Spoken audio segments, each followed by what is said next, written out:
Doutor Sérgio, a primeira pergunta que eu lhe faço no nosso programa Atentos, nessa edição especial, é sobre a importância do Poder Legislativo. A gente sabe que durante muito tempo a gente vem passando por um processo de descredibilização do Poder Legislativo a nível midiático, enfim, a nível de opinião pública. E muitas vezes esquecendo até mesmo das suas funções tão relevantes que são. E aí eu lhe faço essa pergunta: qual a importância do Legislativo para o nosso país? E aí a gente está discutindo a nível municipal, estadual e federal. Olha, primeiro o Legislativo, ele é tido como, vamos dizer assim, uma pluralidade da vontade da sociedade, né? Você tem hoje no nosso Legislativo Potiguar, estadual, você tem representante do Oeste, você tem representante do Trairi, você tem representantes do litoral, você tem representante da capital, da grande capital, né? Do Apodi ali, que pega a região do Cabugi, enfim. Então você tem uma mistura de sentimentos da população que foram esses parlamentares eleitos, né? Então, para mim, isso aí já é o suficiente para dizer o tamanho da importância do Legislativo, porque ele exatamente representa a vontade de toda uma região. E nós estamos falando aqui de um estado pequeno, né? Como é o Rio Grande do Norte. E aí eu falo também territorialmente. É um estado pequeno. E mesmo assim você tem uma pluralidade de representações da sociedade. Já no âmbito mais, vamos dizer assim, prático da coisa, eu sou um pouco suspeito, porque eu sou fã do Legislativo. E aí realmente até o que eu posso falar, posso sair um pouco do contexto, né, do que realmente representa. Mas se engana quem acha, certo, que o Legislativo é a geni do Brasil. Se engana muito. Muito pelo contrário, o que eu vejo de trabalho dentro do Legislativo Potiguar, e não só a nível de Assembleia Legislativa, mas nas próprias câmaras, há uma busca incansável de se melhorar, há uma busca incansável de se aprimorizar, né, as leis, as normas, para que a gente possa ter uma vida mais, principalmente igualitária entre todos, e lógico, atendendo os anseios não só do próprio povo, mas também dos poderes, do poder executivo, do poder judiciário e de outros órgãos que por lá passam, que detêm orçamento próprio, que precisam de legislações próprias para que possam funcionar. E eu tenho aqui hoje, nós temos hoje aqui no Legislativo Potiguar uma demonstração impressionante de ações, né? Os nossos parlamentares, eles incansavelmente têm trabalhado. Ontem foi uma prova disso. Foram votados mais de 40 processos em um dia, né? É muito, principalmente processos que atendiam a determinada classe de servidores, né? Então isso é fundamental. Na mesma hora que o Legislativo foi chamado, mesmo com curto prazo de tempo, uma vez que o recesso já está chegando, eles atendem de imediato exatamente para poder atender a essa categoria de servidores que tão sofrida vem nesses últimos tempos. E se a gente começar aí por uma retrospectiva do que aconteceu, nós já abrimos o ano com a reforma da Previdência, né? Ela foi votada no final do ano passado, também posso dizer que numa batalha. Eu presenciei, foi uma PEC, estávamos em plena pandemia, né? O Legislativo Potiguar funcionando de forma híbrida, ou seja, presencial e por videoconferência. Desenvolvemos, através da gestão da Assembleia Legislativa, um sistema que hoje é usado por boa parte do Brasil, né? E o nosso Legislativo conseguiu deliberar várias ações, dentre elas a questão da Previdência. E, seguindo tudo isso, várias normas foram implementadas dentro do Estado, normas desde as mais complexas, né, as mais, vamos dizer assim, simples, né? Tivemos várias regulamentações de segmentos, você pode dizer aí, o segmento daquele off-road, né? Tivemos uma legislação própria, feita exatamente para atender uma situação onde já havia um conflito entre entre Estado e os praticantes, procuraram o Legislativo, e ali foi resolvido de consenso, né, com o Estado de um lado, os off-road do outro e os deputados do outro.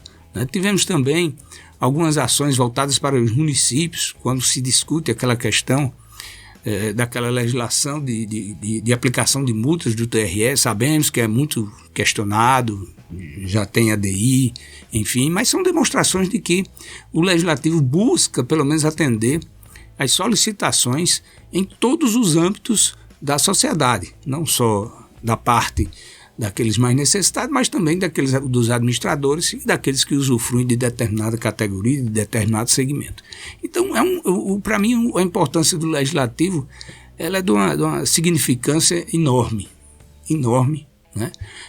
Você também, ao mesmo tempo que faz leis, você investiga determinadas situações, você também pode muito bem fazer atendimentos, lógico, sem concorrer com o executivo à sociedade, né, que é o nosso caso. A gente tem um programa chamado Assembleia e Você, que vai até o interior, e outras demandas mais, como a escola. A gente tem uma escola que atende aos servidores, mas atende muito mais a população. Então o Legislativo, ele não se resume só no deputado em si. Ele tem toda uma estrutura, né?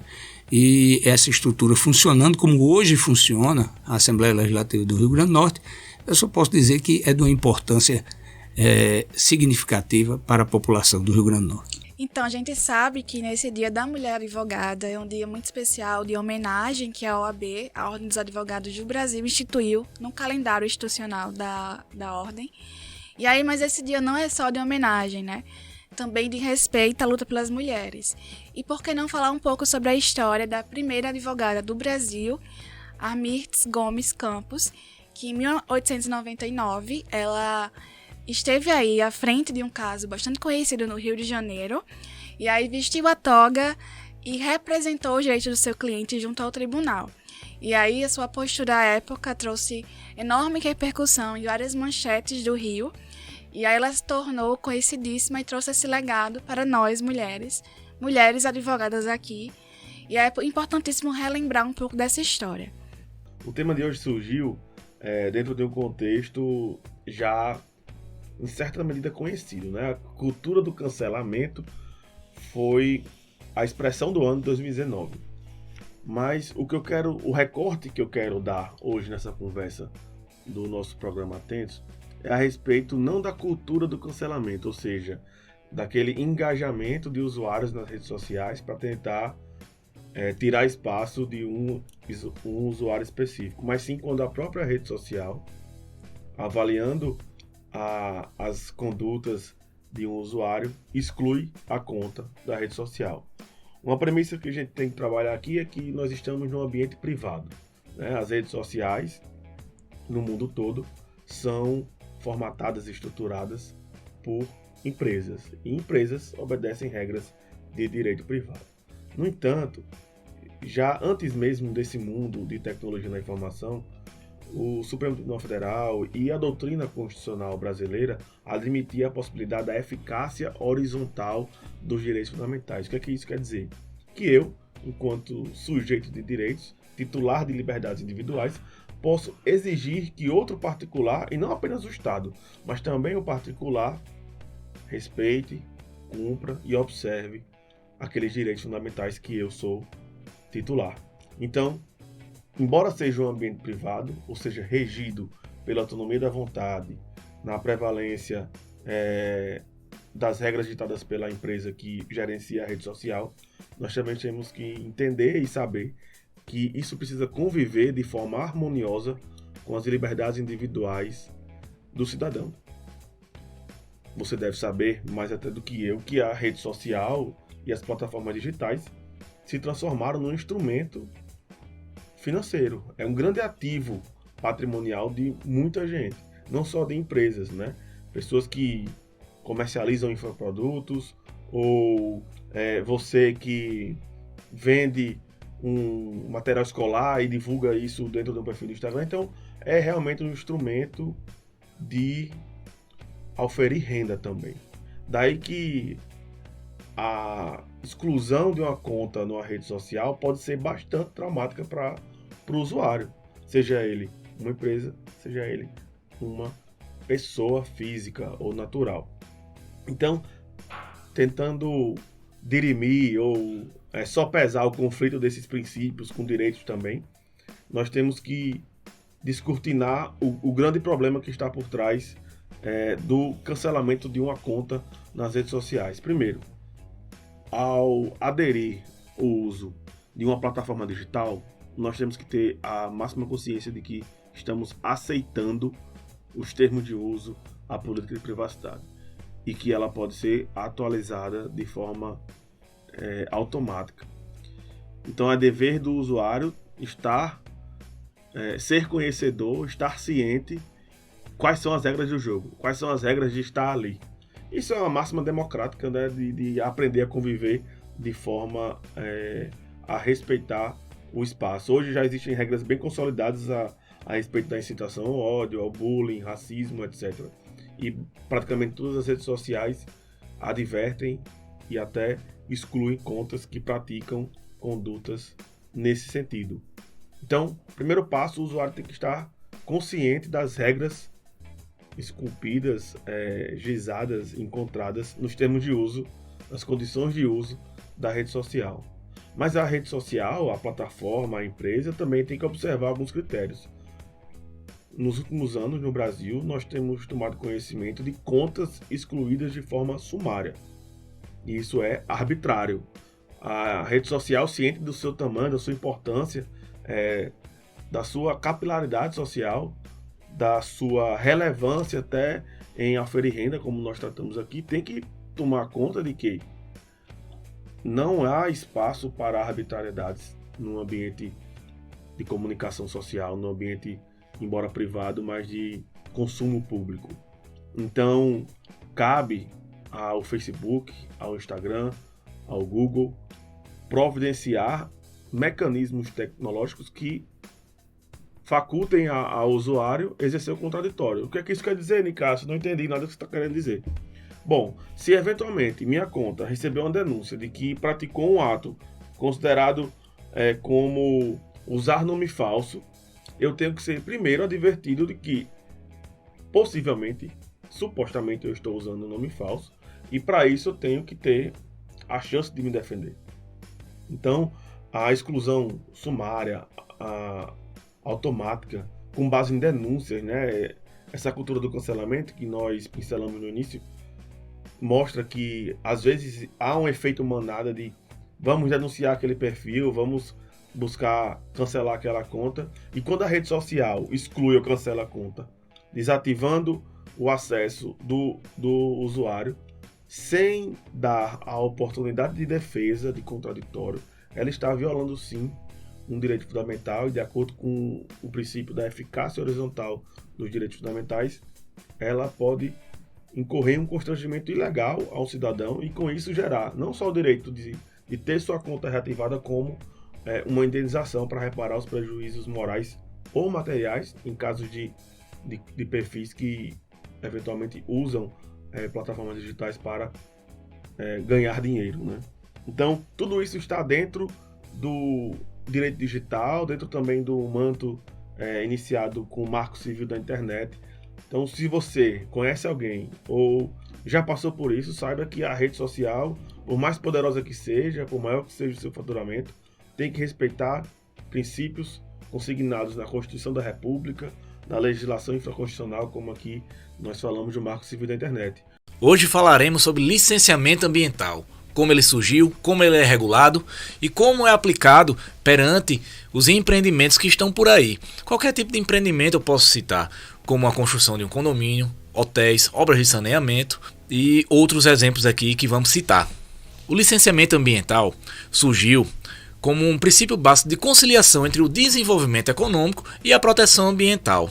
Alguns países foram referências no tema, como a Alemanha, França e Canadá, trazendo na década de 70 algumas minúcias nas suas legislações sobre o tema específico. No Brasil, na década de 70, a usina hidrelétrica de Sobradinho ela teve um estudo aprofundado de impacto ambiental naquele local onde ela foi instalada. E logo após isso, o Brasil redigiu uma das suas primeiras legislações mais completas sobre o tema, onde está disposta até hoje a Política Nacional de Meio Ambiente, trazendo também os órgãos que compõem o Sistema Nacional do Meio Ambiente, conhecido como SISNAMA. Entre eles eu posso citar os mais importantes, como o IBAMA, os órgãos de controle ambientais estaduais, como aqui no Rio Grande do Norte temos o IDEMA, e os órgãos de controle ambientais municipais. Entre outros órgãos de controle também podemos citar o Instituto Chico Mendes, o ICMBio. Mas por que o licenciamento ambiental é importante? Porque ele deve ser aplicado. Como ele pode ser regulado?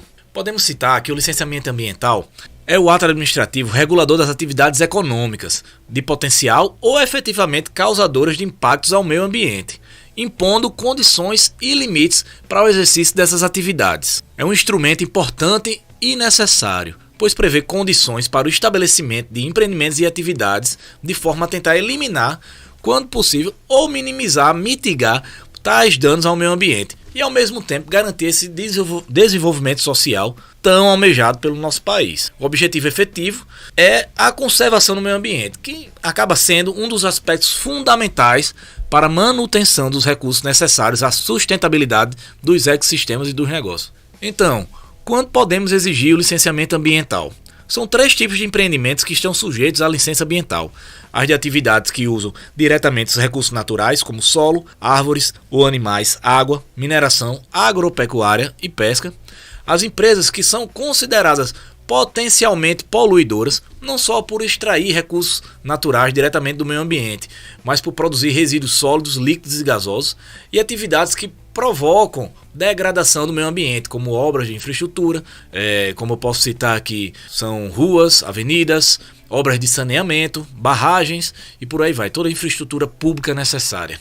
Agora vamos citar alguns tipos de licenças ambientais, como a licença prévia, licença de instalação e de operação. A licença prévia, conhecida como LP, é concedida na fase preliminar do empreendimento ou da atividade, certo? Aprovando a localização e a concepção do projeto, atestando a viabilidade ambiental e estabelecendo alguns requisitos básicos e condicionantes a serem atendidos nas próximas fases de implementação. Embora essa licença já é concedida, o empreendedor não pode operar naquela área. Então, os estudos complementares serão realizados, como também as equipes técnicas dos órgãos de controle ambiental farão vistorias e fiscalizações contínuas para entender melhor ali a dinâmica do empreendimento e qual o impacto será causado naquela área ou região. A licença de instalação, conhecida como LI, autoriza a instalação do empreendimento ou da atividade com aquelas especificações constantes no plano, programa e projeto previamente aprovado, incluindo todas as medidas de controle ambiental e demais condicionantes.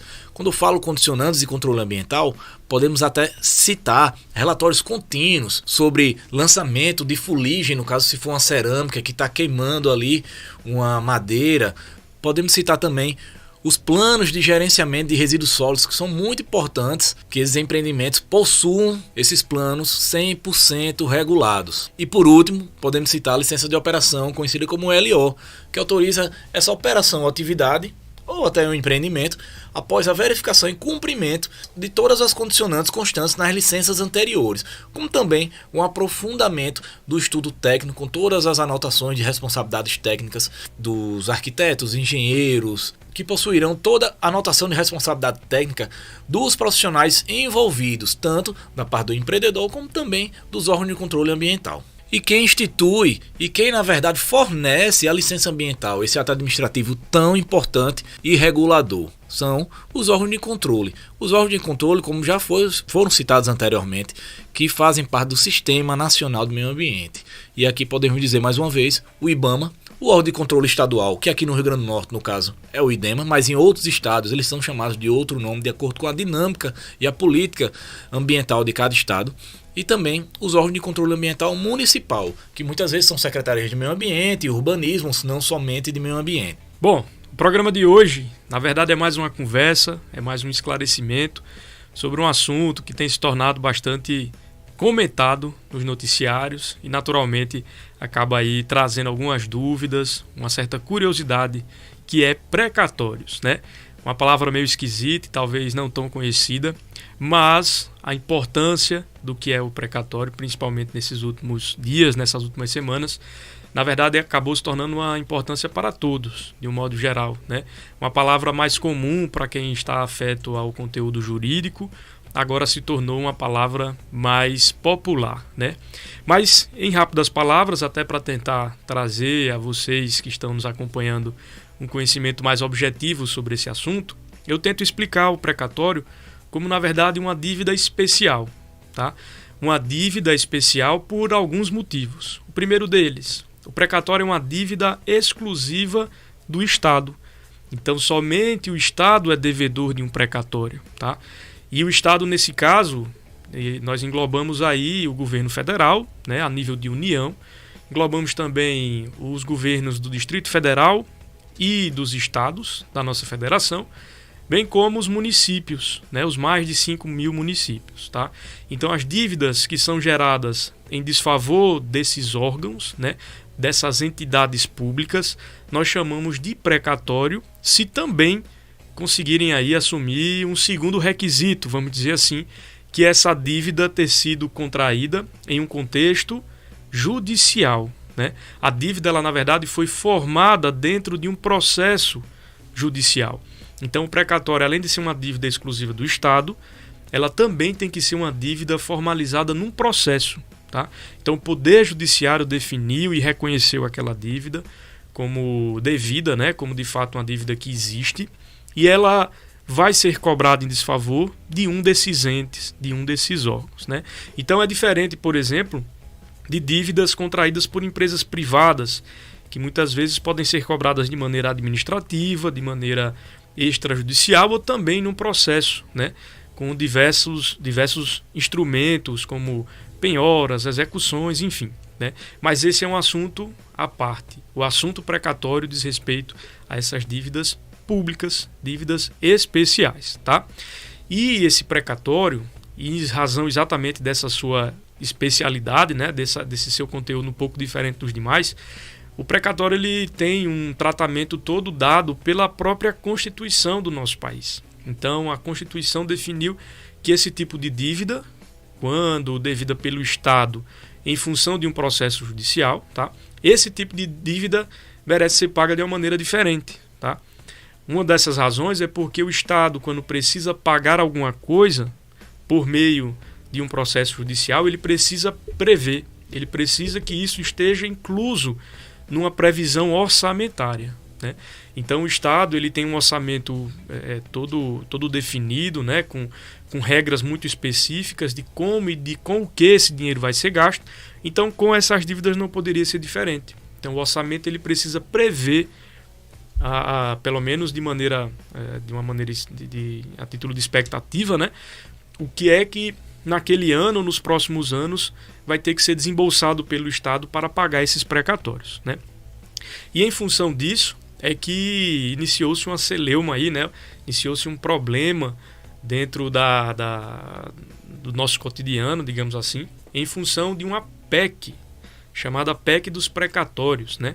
PEC significa uma proposta de emenda à Constituição, exatamente para definir uma regra ou redefinir, na verdade, uma regra que existe para esses precatórios, tá? E aí eu vou explicar a vocês também, tentando ser mais objetivo.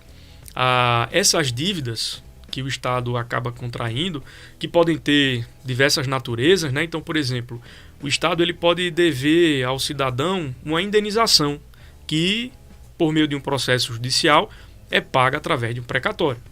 O Estado ele pode ser devedor de algum tipo de verba remuneratória de um servidor que deixou de recebê-la por uma razão, e no processo judicial essa dívida vai ser paga por meio de precatório. Da mesma forma, por exemplo, algum tipo de diferença que o Estado não pagou em benefício previdenciário ou algum tipo de discussão envolvendo um imposto pago pelo cidadão. Tudo que pudesse desdobrar no pagamento de alguma coisa no processo judicial envolvendo o Estado vai ser um precatório. E, para que vocês tenham ideia, no ano de 2022 havia uma previsão de se pagar algo em torno de 89 a 90 bilhões de reais em precatórios, ou seja, dívidas que estão ali na fila para serem pagas, tá? Essa é uma fila enorme, porque infelizmente as dívidas contraídas pelo Estado são muitas, né? E como há uma previsão de orçamento para se pagar, na verdade não dá para se pagar todo mundo ao mesmo tempo. Então vai entrando na fila, vai seguindo uma ordem preferencial de pagamento para que o orçamento, e o Estado nesse caso, consiga saldar essas dívidas, né? E para 2022 a previsão era de quase 90 bilhões de reais. E o governo enviou uma PEC para tratar desse limite, para que, na verdade, nos próximos anos se pague menos a título de precatórios, fazendo com que essa fila acabe se tornando um pouco maior, né?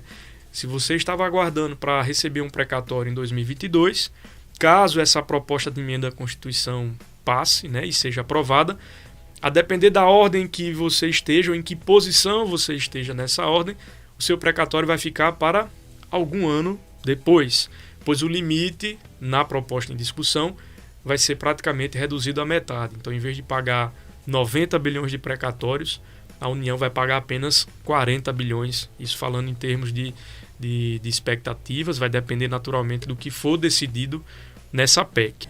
Pois é, e a gente sabe que o TikTok ele vem se destacando bastante aí como o aplicativo mais baixado pelos usuários durante a pandemia, e justamente por causa do seu alto poder de viralização dos conteúdos postados, que envolve aí um algoritmo inovador utilizado pela rede social para promover esse engajamento expressivo.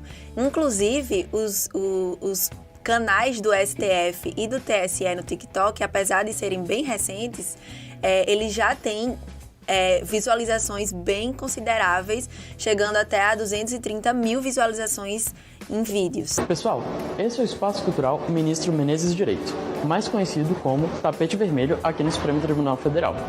Desse lado, nós temos alguns presentes recebidos em visitas oficiais ao Supremo Tribunal Federal. E desse outro lado, nós temos todas as composições plenárias, desde 1960 até a composição atual. Pois é, o assunto é um pouco polêmico, né? E a gente vai tecer alguns comentários acerca dele, mas desde já penso em um ponto positivo, que é a possibilidade dessas instituições que são tradicionalmente distantes da sociedade dialogarem com pessoas que estão nessas redes, né? Pessoas que estão na internet.